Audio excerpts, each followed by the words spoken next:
the City of Columbia Utilities. The City of Columbia Utilities is actually a member of MEI. I'm a director for the Midwest Energy Efficiency Alliance, and in Missouri we have MEEIA. So if somebody can find Mr. Roop and ask him that we moved away from the ME acronyms, that'd be beneficial because we can never quite tell which MEA we are discussing. But today here we're here to talk about multifamily. We have three presenters. We have Andrew Linhares from Renew Missouri, we saw him speak earlier this morning.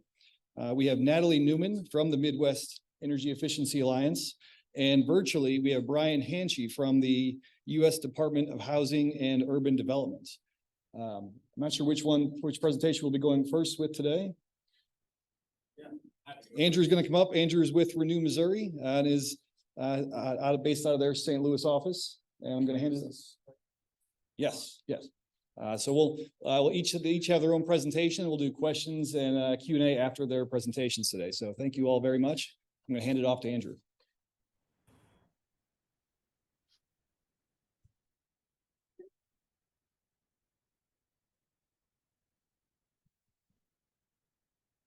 There we go. You guys hear me? Okay. So I'm Andrew Linhares, spoke earlier. So I'm happy to talk about multifamily low-income energy efficiency today. Looking forward to it. I explained earlier what Renew Missouri is and what we work on. In addition, we're part of this Missouri Energy Efficiency for All Coalition, or EFA. We're one of the 12 states in that project. And I, for many years, served as the sort of the state lead, the head of that coalition, and I've relinquished that position. Dana Gray with Tower Grove Neighborhoods Community Development Corporation. She's here. I think she's yet to filter back in, but she's our current state lead. And this is the area we focus in, is the multifamily low-income building demographic, and trying to coax programs along that meet the challenges of that space. So yeah, we joined the EFA coalition in 2014. So coming up on 10 years here, almost the whole time that EFA or that MEA has been in practice. Energy Efficiency for All is, you can see here, is it tries to connect these climate, health, equity spaces, also housing and health, in the context of utility-sponsored energy efficiency programs, among others. In our coalition, we have the Natural Resource Defense Council, National Housing Trust, Renew Missouri, Tower Grove, CDC, MEA, represented by Natalie here, LISC KC, Elevate Energy, Metro Congregations United, and Heidelberg Consulting. So that's our coalition, and that's sort of the group that we use to engage on these issues. Go ahead there. Okay, so quickly, I want to start us off here in this area by just going over some of the numbers. And folks from Ameren and Evergy, feel free to update me or dispute my numbers here. But this is what I found from the numbers that have been reported on the multifamily low-income affordable housing space since we've been doing that from about 2016. So the first cycle of MEA was 13 through 15. And in that interim, I'll discuss on the next slide here, but we spent a lot of time trying to figure out how to tailor programs to this space that have traditionally been left behind. So since 2016 through the end of 22, we're looking at something like 66 gigawatt hours of savings in this space, which is really substantial. Tens of millions of dollars invested. I guess 35 or almost 36 million dollars invested. And this is just the multifamily space. There's other low-income programs, educational, school and houses of worship type programs, single family, but this is just the multifamily space so far. Also, worth mentioning that Liberty down in Southwest Missouri now has a program that I think they're looking to expand. Spire Gas as well has been a partner here, of course, and they're invested something like $900,000 per year on the program since 2018. So, okay, next slide. So here's a bit of the timeline of how we've gone about this work. Way back in 2014, we some of you were there for this at Earthwaste Center in St. Louis. We put together these convenings of stakeholders, including utilities, regulators, advocates, members of the public, to try to identify, and we did them in Kansas City as well. We try to identify the barriers and some potential solutions to serving multifamily buildings. From that, we had a couple publications and white papers come out that sort of summarized that research. We built off of lessons from other states. And eventually, by the end of 2015, we were sitting on approved multifamily low-income programs for both Ameren and KCPL, which is now Evergy. So those ran from 2016 to 2018. That was the so-called Cycle 2 programs. And in advance of 2018, we negotiated new Cycle 3 programs, which I think had some very key improvements. And that's where we are now. Those programs have been extended a number of additional years, and we're still running on those Cycle 3 programs. Next slide. Okay, so these are some of the key challenges to this sector. The number one split incentive. And when we say the split incentive, basically this means there is not a clear incentive to invest in these buildings if it is not a master metered building. So if the tenant is paying the bill, but does not own the unit, does not own the building, that makes it hard for the tenant to invest. If the building owner does not pay the meter, that makes it hard for them to realize an investment. So it's a challenge of making a business case to the building owner to invest in the building for reasons other than the savings accruing to them. So that's a central challenge. I've kind of tried to put check marks to the ones that I think we've addressed, and the other ones are ones that we still need to work on. You can look at these. We can talk about any one of these, but like non-energy benefits is one we've spent a lot of time working on over the years. Co-delivery here, I do think that that's one worth highlighting because we have figured out some solutions around get utilities to offer incentives on the same measure. That's a really key part of this sector. Okay, so here are some of the successful strategies that we've implemented, or that we've identified at the very least, to try to address these buildings. And the one that we like to point to a lot is so-called a one-stop shop approach, or a concierge approach to the multifamily space.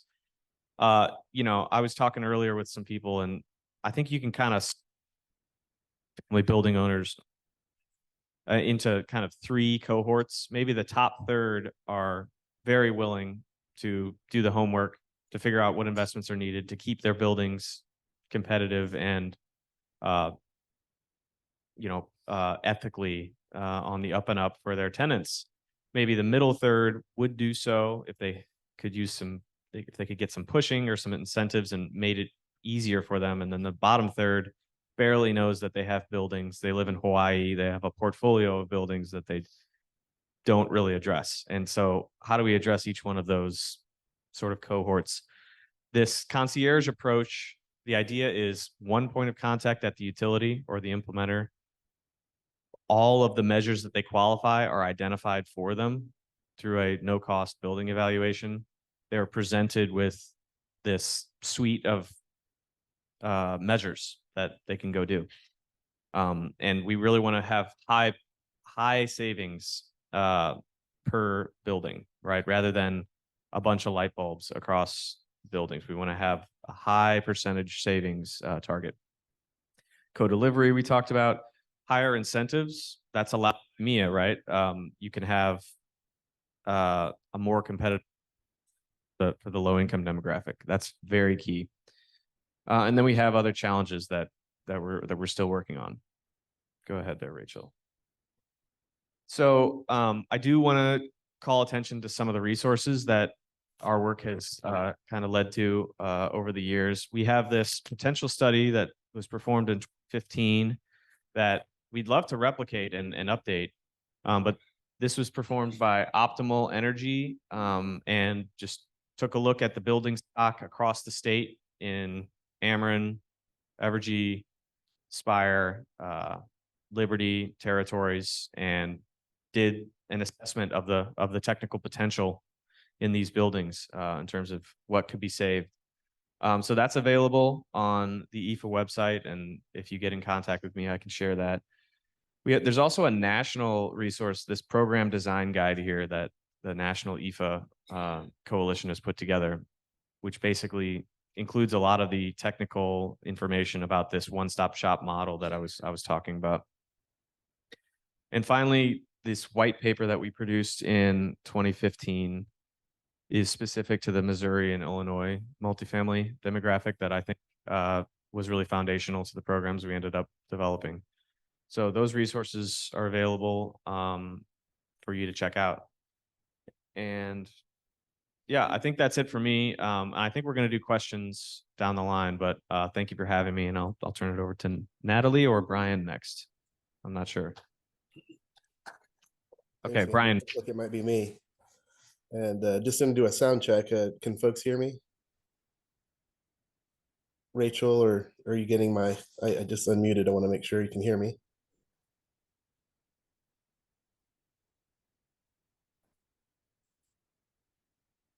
Let me see. I'm not getting any. Oh, there's a thumbs up from the crowd. Thank you, crowd. And by the way, I apologize for not being there in person. I had every intent of wanting to come in and meet with you all in person, but I have a 3-month-old supervisor who denied my travel request, said I need to be home with her today. So fortunately, she allowed me to jump online with you guys for a little bit of time here.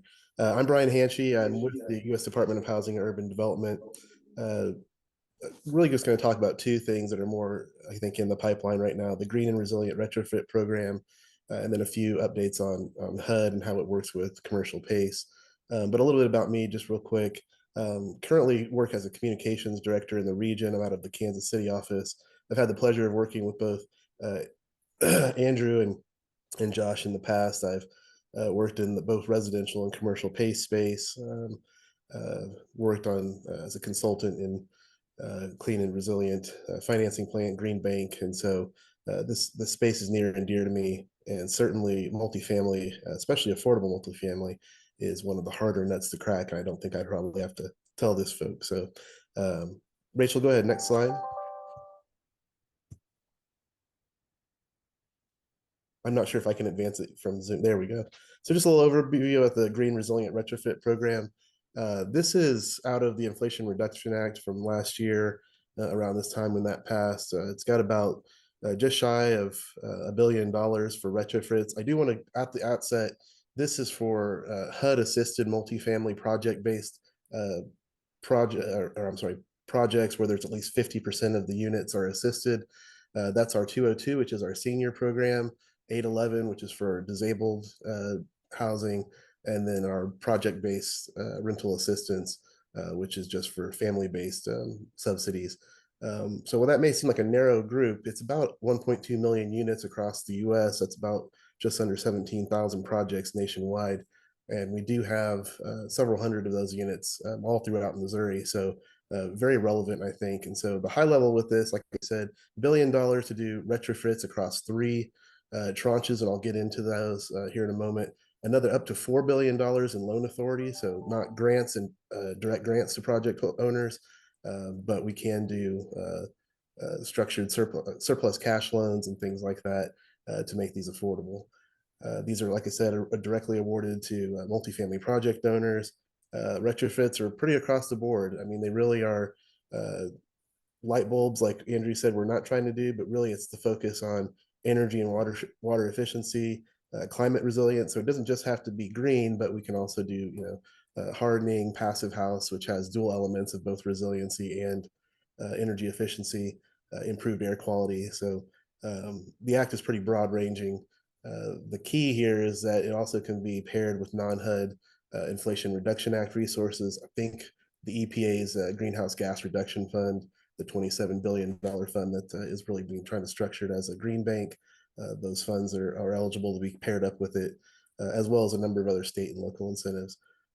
Properties, like I said, the owners can choose to structure these as direct grants that are not paid back, or as surplus cash flow. And that just means they're notes that are payable if there's enough, after you've paid out all of your operating expenses, if there's enough cash flow, which there should be in most of these cases, the ability to pay down the loan if HUD so chooses to have them do so. Rachel, go ahead, next slide.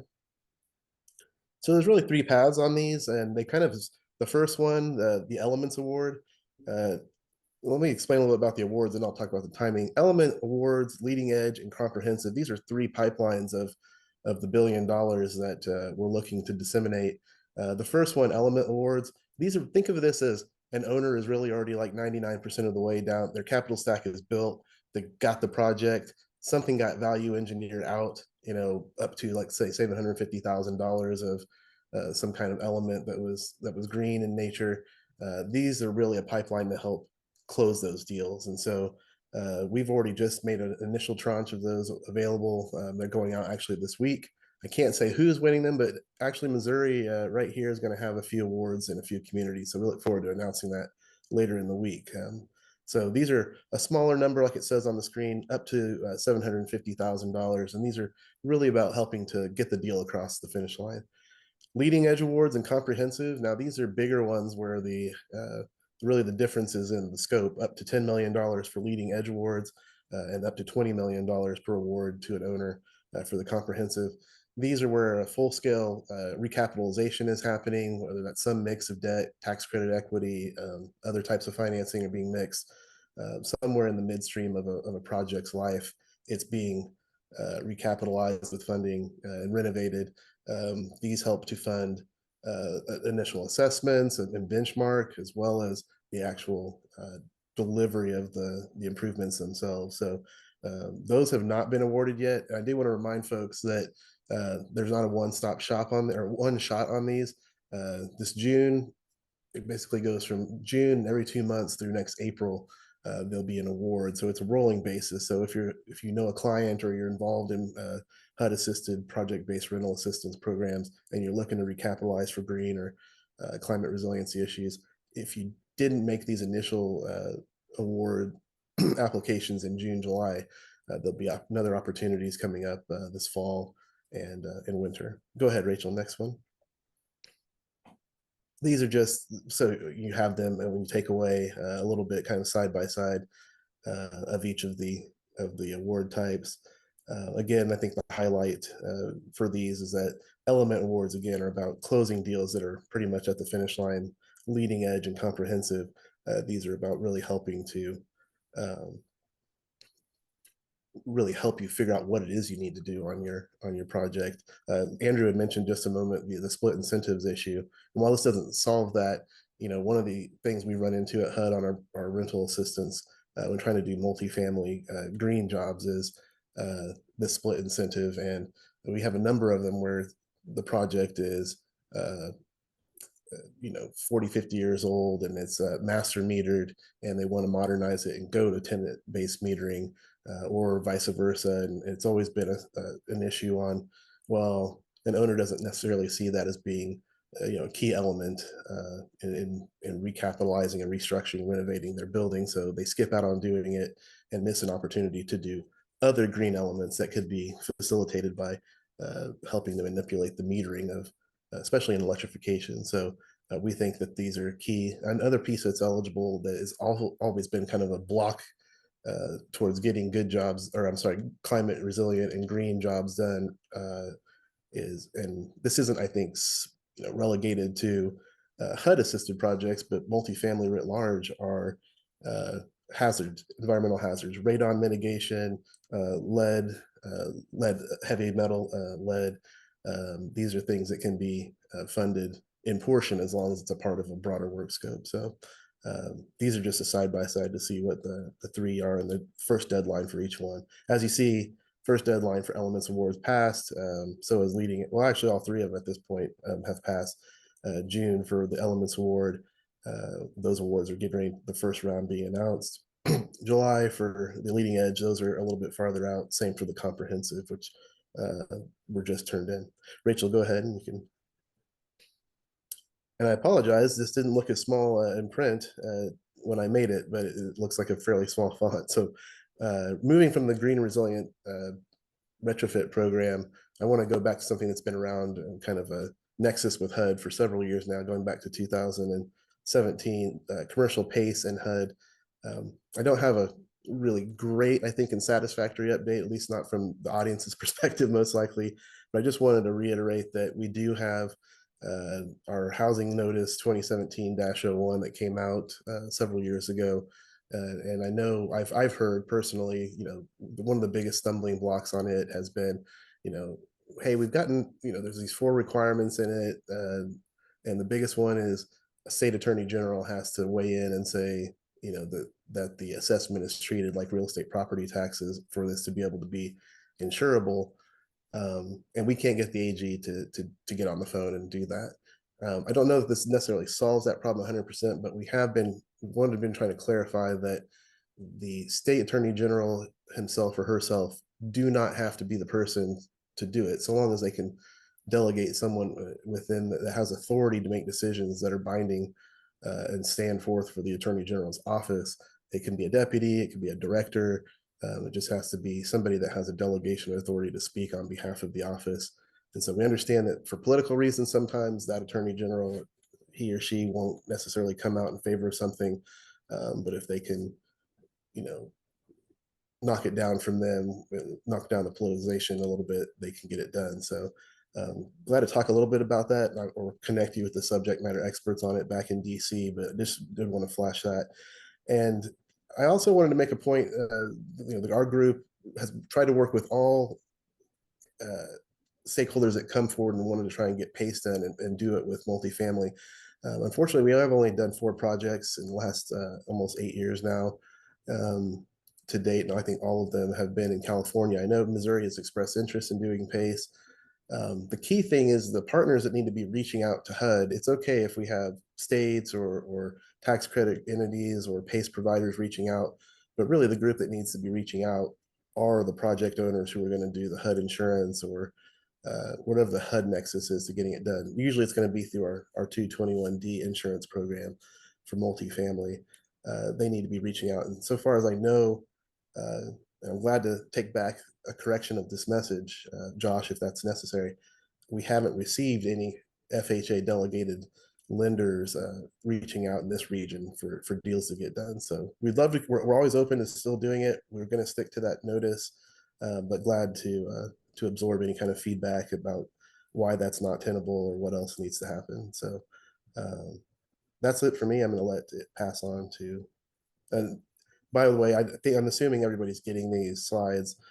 So if you have questions on GRRP or CPACE, you're welcome to call me.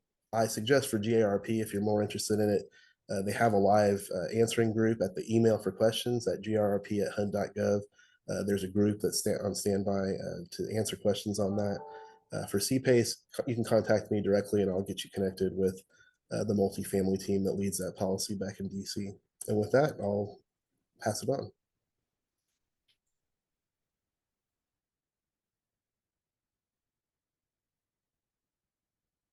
I'll stand at the podium here. Can you all hear me?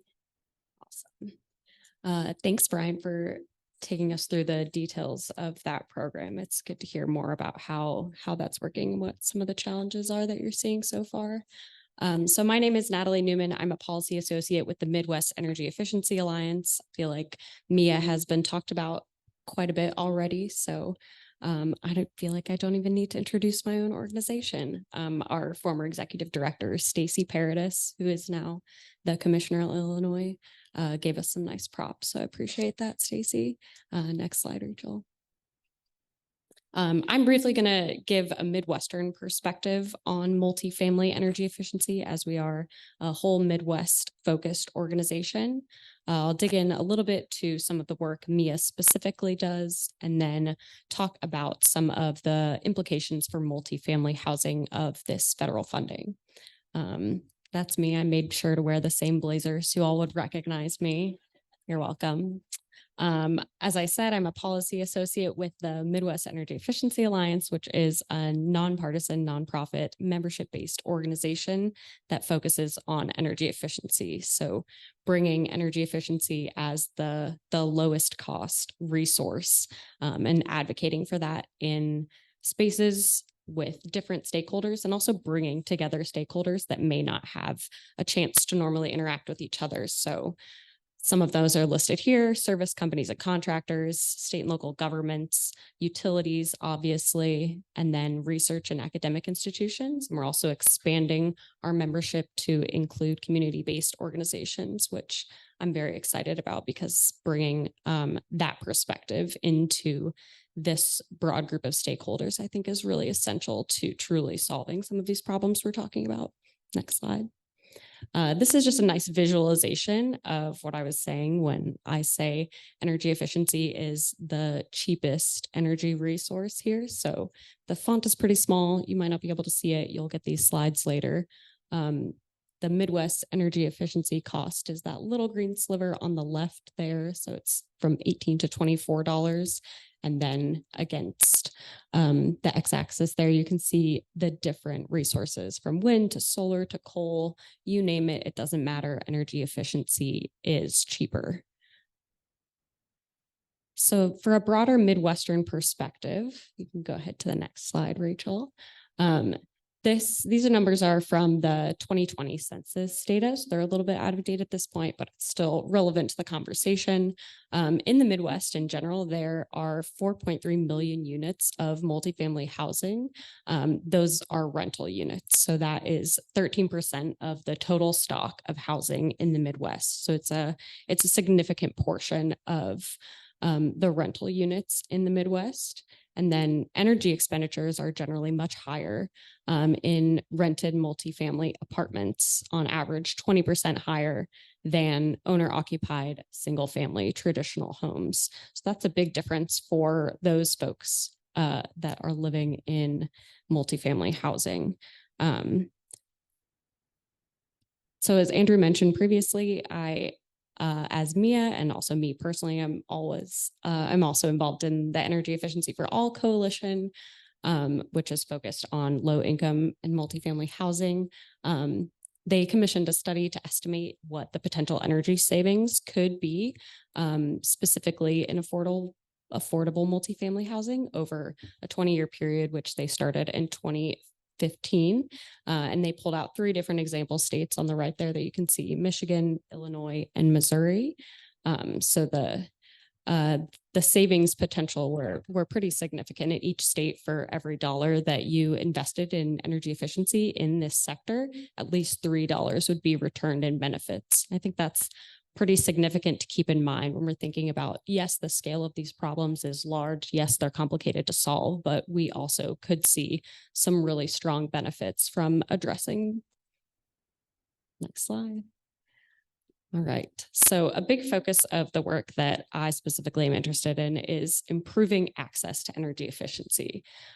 Traditionally, when I thought about energy efficiency, I thought of the things that we've talked about so far: light bulbs or insulation or solar panels on your roof, which maybe that's not all specifically efficiency, but it didn't feel like it was getting benefits to the people that needed the most. Growing up in a working class household, my family wasn't particularly interested in putting solar panels on our roof because that was never something we would have access to, but we were interested in lowering our energy bills because that was a significant portion of our burden. So introducing this concept of the energy burden is the percentage of gross household income that is spent on energy costs. So nationwide, the median burden is 3.1, but in medium low income, energy burden is actually 8.1%. So that's 8.1% of income is spent on energy costs. You can imagine the decisions that might have to be made if someone is facing a particularly high energy burden. Are they going to buy groceries? Are they going to pay their utility bill? Are they going to pay rent? Are they going to pay their utility bill? And as we've seen, energy prices seem to be ever increasing.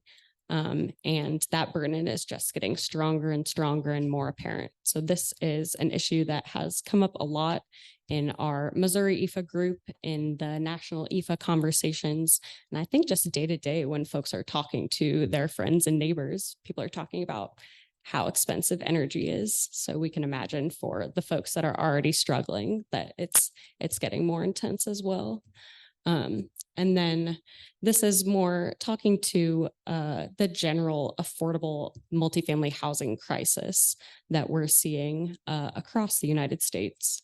And I do want to distinguish that not all multifamily housing is income qualified or low income. People use different words in different programs, but they are frequently showing up together. So a lot of multifamily housing is also low income or income qualified housing, and the energy burdens for those families with the lower incomes are the most intense. And this is obviously a very complex set of issues that are coming together in this space. We're talking about racial disparities. We're talking about historically underserved communities. We're talking about programs that were not designed for a certain subset of people, but only those who maybe had more access to the information or more access to the internet. So obviously, this is a very complex set of challenges that comes with this multifamily and income qualified space. And it's still worth addressing, and it's still worth talking about, maybe even more important to talk about if we're addressing the most challenging problems. And then there's a note there that income qualified programs do not have to be cost effective. So they're not held to that same standard, which gives a little more flexibility and freedom in program design. Next slide. All right, I'll talk a little bit about the work that MEA, the Midwest Energy Efficiency Alliance, is specifically involved in. As Andrew mentioned, we are a member of a few different IFA coalitions. Missouri IFA is one of them that I sit on the coalition for. We're also involved in the other 3 Midwestern IFA coalitions. So Illinois, Michigan, and Minnesota also have IFA programs. And it's been really interesting through my time at MEA to be able to share resources and learnings across the Midwest IFA groups. I think that's something that we take particular pride in amongst us Midwesterners, is that we really learn from each other and share across the states what's working, what's not working, what are the problems you're seeing come up, energy burden or this housing crisis or time of use rates that are starting to be talked about. We can kind of share across the network of IFA. It's been really valuable in the work that we're doing. And then as part of IFA, there is a working group that folks in our Missouri IFA coalition runs. This is Missouri specific, but there are similar low-income focused working groups in many of the Midwestern states. So the Missouri Energy Efficiency Advisory Collaborative, which was established by the PSC in the MEA rules, is a broader collaborative to talk about energy efficiency in the state of Missouri. And then the low-income work group is, I believe, the only active committee right now. It's a subcommittee of MEAC. We host quarterly meetings. Our last one was just a couple weeks ago. And it's really focused on the issues that low income and frequently in that space, multifamily housing as well, are facing. So at our last meeting a couple weeks ago, we talked about the new time of use rates and how that's going to impact low income folks. We've had continued conversations about federal funding, and I really appreciate all of the participation from folks in this room who've been in meetings with us, and just that is a really valuable space to come together in a non-confrontational, non-formal setting. It's not in front of a judge or a commissioner. It's just a group of stakeholders who are trying to solve these problems together and bring the information that we know together. So if anyone is interested in getting involved further in that, please reach out to me. I'd love to chat more about it. Next slide. Okay, so I'll talk a little bit about the federal funding. I do want to note that I'm not a technical expert on federal funding, but if you have any further questions, I'm happy to follow up. So obviously, most of the provisions that relate to multifamily are coming under the Inflation Reduction Act, or the IRA, which was signed in 2022. We just passed the 1-year anniversary of the Inflation Reduction Act, if you can believe it. Estimated $370 billion in new spending on climate and energy initiatives, which is truly an unfathomable number to me, but very exciting. And with a lot of opportunity also comes a lot of competition, as we've been talking about. And it's projected to reduce carbon emissions by up to 44% below those 2005 baseline levels by the year 2030. So for me, it's really exciting to be working in energy efficiency at this time. I know there's a lot of excitement in the space right now, and also some nervousness about how these programs are going to get rolled out. There's frequently a lot more questions than answers. So glad to have you all here to chat about this. So the key provisions that are related to multifamily under the IRA, the one in yellow there that Brian just spoke about is the Green and Resilient Retrofit Program, which is under HUD, which is the Housing and Urban Development Agency. And he mentioned specific housing types that are eligible for that programming. There are 2 programs that are run under the Department of Energy, and which funding will be formulaically assigned to state energy offices. So here in Missouri, that is the Division of Energy housed in the Department of Natural Resources, but each state kind of has a different setup for that. They'll be receiving the funds directly from both of those programs in the blue, which is the Home Energy Performance-Based Whole Homes Rebate, sometimes known as HOMES, and then the High Efficiency Electric Home Rebate Program, which I've heard referred to as HERA, but it seems like folks are not really saying that anymore, so don't quote me on it. So for homes, the eligible recipients are homeowners, but also multifamily owners and aggregators. And then the other program that is related to multifamily is under the EPA, which is the Greenhouse Gas Reduction Fund, the GGRF, which will be funded directly through competitive grants. And there are 3 different programs underneath the GGRF, which are the National Clean Investment Fund, the Clean Communities Investment Accelerator Fund, and the Solar for All Fund. So you may have heard about some of those previously. This is just a broad swath of programs that are tangentially or more applicably related to multifamily, but obviously you can see that these are not specifically designed only to be for multifamily housing. And so there is expected to be a lot of competition for funding and what both the states are planning to do with the money that they receive through the formula funding, but also through the competitive grant programs. So as we're thinking about program design for multifamily, there are some things that can be done to make sure programs are more successful, how to make these programs work in the multifamily space. One thing that's been mentioned several times is to be able to braid and leverage other sources of funding. That is absolutely essential, particularly in the multifamily space, because costs are often very, very high upfront. You can imagine a bigger building, maybe there's some more complex problems to solve. So there are fortunately several other forms of funding that can be applied to multifamily housing, including LIHTC, the Low Income Housing Tax Credit, LIHEAP, which is Home Energy Assistance Program, your traditional weatherization assistance programs, and then also utility programs and offerings that exist. So when you're thinking about multifamily space and the funding that can be applied to these projects, I encourage you to keep a broad perspective of all the different sources of funding that can potentially be braided together. As Andrew mentioned, a one-stop shop model is the best program design that you can deliver. Whatever you can do to have one point of contact for someone to come with their questions so that they always know exactly who they need to be talking to. And that one-stop person can then bring in the funding, bring in the resources, bring in the requirements, help with a grant application, things of that nature.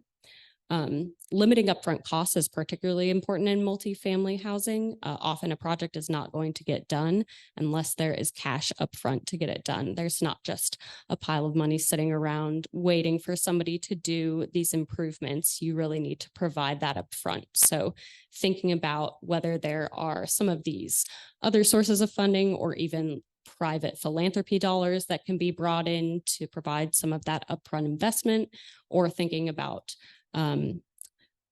breaking funding into several tranches with timelines and deliverables such that you get a little bit of money up front and then you get a little bit more once you complete a task or meet a deliverable. Those are ways that you can think about that program design. And then specific set-asides for multifamily housing are also extremely important. Multifamily and low-income housing projects tend to be extremely complex and extremely slow. So there's a concern in the multifamily space that we're very excited about this federal funding, but because projects on the best of times seem to be slow and complex, there's a worry that these awesome federal funds are not going to exist anymore by the time multifamily housing folks have everything in order to be able to access them. And so actually the DOE on July 27th released some program guidelines that are for those first two programs that we saw under DOE to try to address some of these problems. So they recommend minimum set-asides for low-income and low-income multifamily housing, categorical eligibility for income verification. So if a tenant is under a different federal program that has that kind of eligibility, they're automatically qualified. So that could be some of these programs like LIHEAP or WAP, or even Medicaid or SNAP or Section 8 housing. The DOE has said that that will count as categorical eligibility, so that should streamline approval. Minimum affordability and tenant protections for 2 years are important. Once you make these improvements to a home, it's important that the renter is not then immediately priced out of the home they were currently living in. So keeping those price restrictions and tenant protections in play is essential. And then also the DOE recommends in their guidelines to leverage sources of funding other than just the DOE dollars. Next slide. So these are just some things that are happening on the ground in Missouri so far. And we're talking about federal funding. Obviously, a lot of you have been in these conversations. We've seen the impact on the current and upcoming MIA cases with the extension of the current Ameren MIA filing. Part of that reasoning was because of this complexity with the federal funding and how those incentives are going to be either stacked or attributed, which is yet to be determined. But we're seeing that come into play in energy efficiency cases in many other states across the Midwest as well.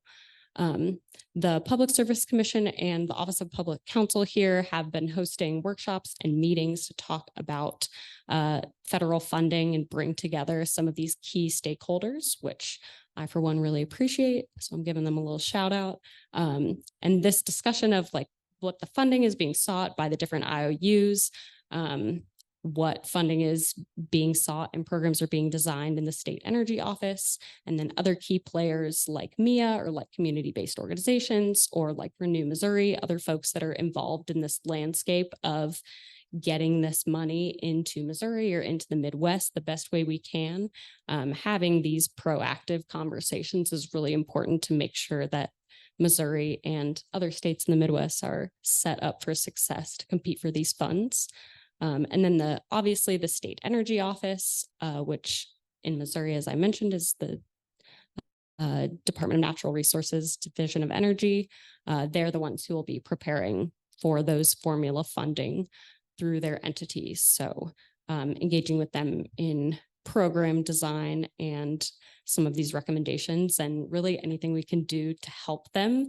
It is their responsibility, but it's also a huge job. So for the utilities or for the nonprofits, anything you can do to co-create with the state energy office and assist them in this process, I think will be really valuable.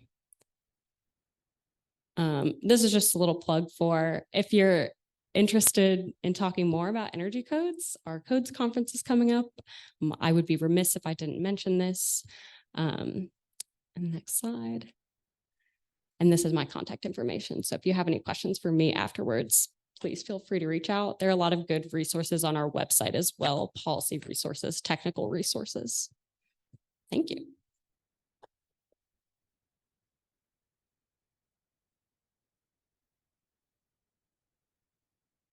All right, I think we have time for a couple of questions before lunch. Everybody's going to jump up immediately. I do have at least one prepared. Natalie spoke a bit on engaging landlords and bringing them together to participate and do multifamily efficiency. And Andrew did a great job of kind of explaining how you have great landlords who are engaged, some landlords who may be engaged, and other landlords who are just completely disengaged. My question would be, how do you bring together, how do you connect to those landlords who are disengaged, whether they're good landlords who are simply not connected, or they're bad landlords who don't want to make that investment, or any investments for that matter.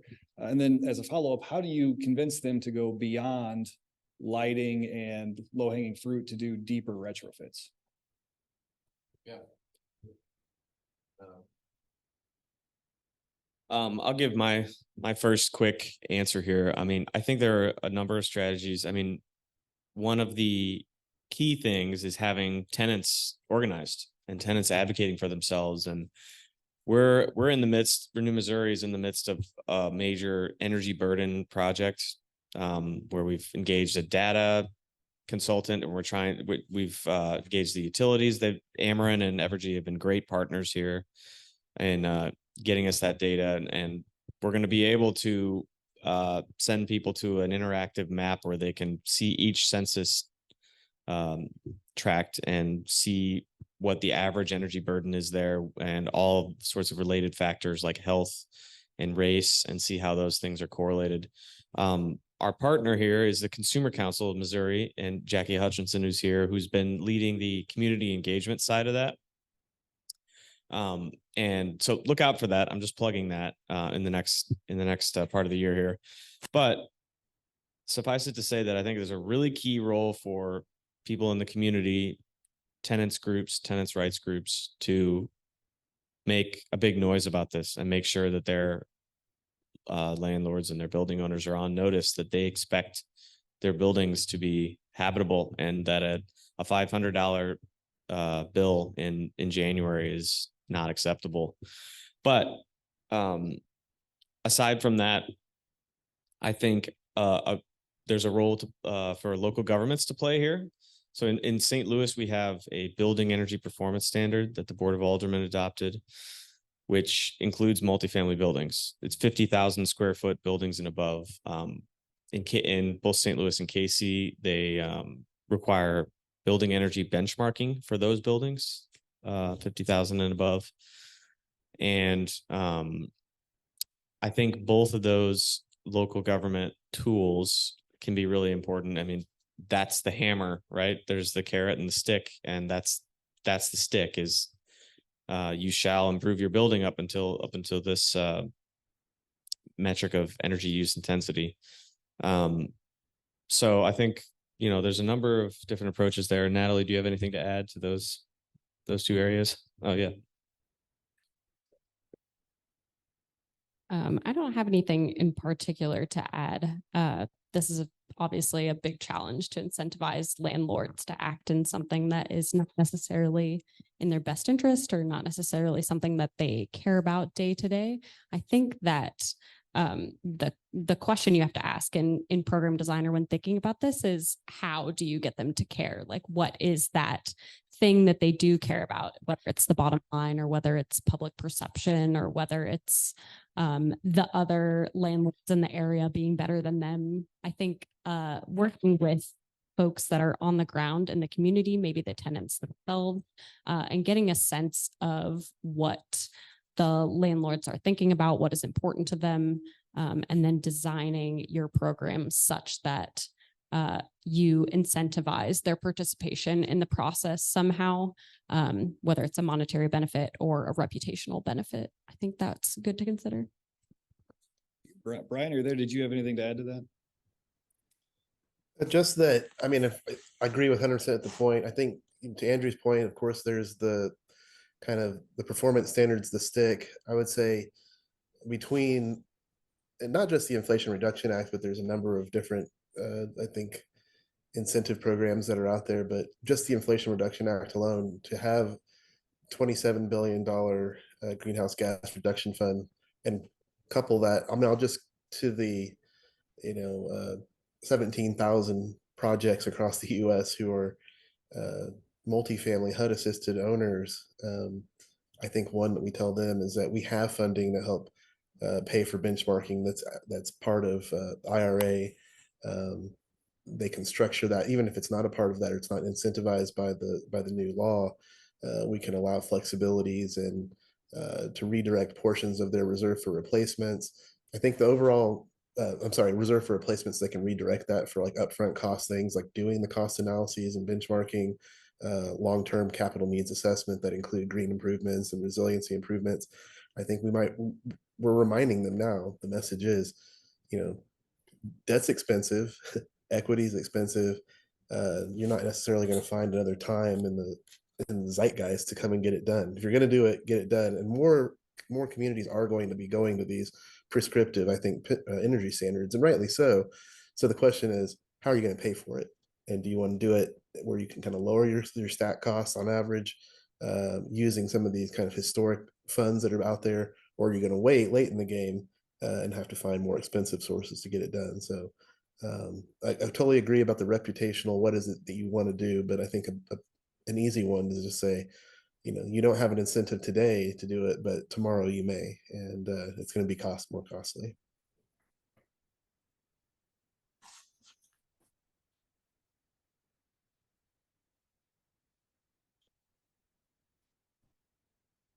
Did you? Oh, hold on 1 second. Did someone raise their hand? Yeah, Oh, Jackie. Jack. Okay. Let me get you a mic.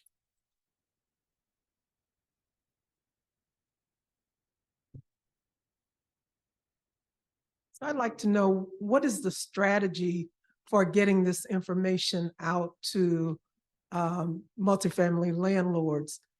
And also, do you have statistics on how many of the multifamily landlords are actually tenants in the buildings and are lower moderate income landlords that are using the income from the houses to survive?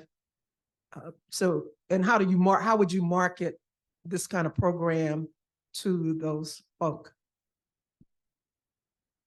Yeah, these are great questions. That it's definitely not universal. It's not statewide. There's not a statewide approach here, but I will say at the local level, one of the advantages of having a benchmarking policy in place, even if you don't then follow that up with a performance standard, is there's somebody at the city level that is keeping an inventory of all the buildings that meet the demographic. Right now, like in St. Louis and KC, the benchmarking is 50,000 square feet and above. So that's a big building.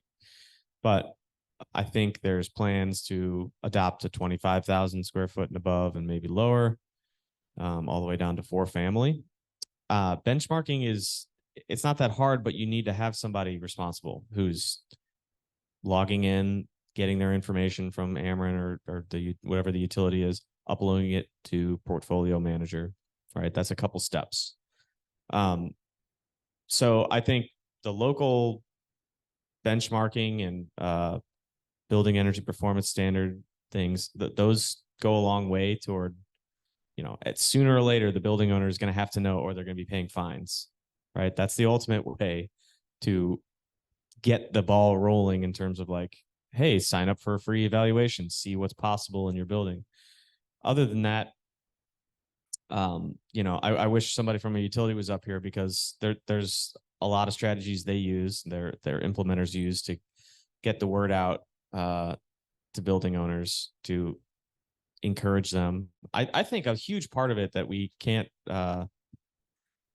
forego is the free building energy evaluation. Like that is a cornerstone that we need to keep in place, because if you got somebody on the phone that is showing interest, that's the first thing you can offer them, that puts down on paper what's available to them. And then from there, we can identify the gaps. Okay, this is how much you're going to owe up front after the incentives. And how can we finance that? And so that free building energy evaluation is like the key first piece that we need to keep in place. But anything to add there? Just to directly answer your question, no, I don't think there is any data kept on landlords to the extent you were asking, like whether they're living in the building that they own or using the income. I would be very surprised if that data were collected, and if it were, it would be available to be shared, which makes things complicated. Yeah, like Natalie said, I'm unfamiliar with tracking that level of data on the owners that live there, but certainly I'm glad you raised the point. It's one we'll certainly I'm glad to share with our multifamily team. I will say this, as far as the HUD assisted properties nationwide in Missouri, especially, those that are assisted usually also are authorized for, we have a number of them that have tenant unions, especially in some of the larger cities in Missouri, but we have smaller communities too. We have a portion of the funding that goes to the owner is required to be directed to tenant unions. And so there's a national tenant, what's called HUD National Tenant Resources Union. We disseminate information about this through them, so they know to go to the owner and say, hey, you could benefit, I could benefit from this. It's usually not a hard sell with a lot of these project owners that we deal with, in the sense that we're moving towards requirements, federal requirements to receive the assistance, that they need to upgrade to higher levels and standards of climate resiliency and green retrofit. So they know that they've got to do it. They've got an opportunity, and so you're generally incentivized to take advantage of these grants, especially where they're not required to pay them back. That can be tens of millions of dollars that normally you'd have to replace with expensive debt and equity right now. So the two pieces of that are, we're certainly blasting out messages through like National Association of Real Estate Development Officials, NARO, and their state chapters, and letting them know, hey, if you've got HUD assisted property owner tax credit entities, come to, join GRRP at HUD.gov, see if you're eligible. Let's get together on this. But we're also going to the tenants through the Tenant Resources Network and letting them know, hey, you're eligible in the sense that your building is. Talk to your owners as part of your networking, and where you have engagements with that owner and their agent. So certainly that's a great point, and we're definitely making sure that tenants are aware of these funds as well as the owners. Thank you, Brian. I think we are past time. I think the presenters will be around during lunch or after for any follow-up questions. Absolutely. Yeah. Sorry about that. We are a little bit over for lunch, but thank you, Andrew, Natalie, Brian, very much. Brandon, thank you for moderating. If everyone join me in giving them a hand. So we are about 15 minutes behind. So those folks online, just know that we won't be starting at 12:20. We will be pushing that back a bit.